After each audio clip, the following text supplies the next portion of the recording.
Assalamualaikum guys. Hari ni Abang Su bersama seorang bekas peserta kursus di Akademi Unggas, iaitu Cik Amirul. Cik Amirul saya. Alhamdulillah. Alhamdulillah. Okay, so Cik Amirul ni dia pernah menyertai kursus itik penelur dengan kami.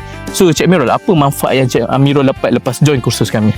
Banyak yang saya dapat dan banyak yang saya pelajari, terutamanya tentang itik penelur ni. Sebab dulu saya beli itik penelur ni ada jantannya. Oh, ada jantannya. Okay. Dan bila ada jantannya, telur saya ni cepat rosak.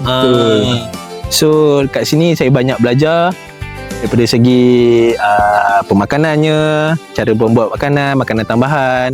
Lepas tu daripada segi penjagaan telur, penjagaan itik tu sendiri, dan lain-lain lah. Dan yang paling penting Cik Amirul kata tadi, point rupanya itik telur tak ada jantan kan? Ya, saya silap dah tu. Kat sini lah saya belajar. Alhamdulillah lah bertemu dengan Akademi Unggas ni. Alhamdulillah, kami pun sangat berbangga dan seronok dapat membantu Cik Amirul lah.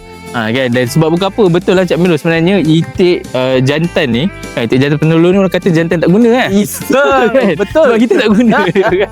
So kita kena ada betina saja kan? Betul. Alright, so Cik Amirul recommend ke kita punya kursus dekat orang lain?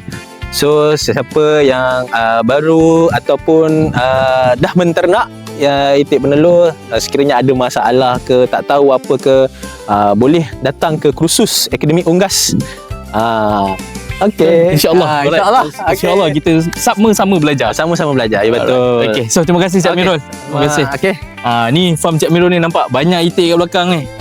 Besar ya guys.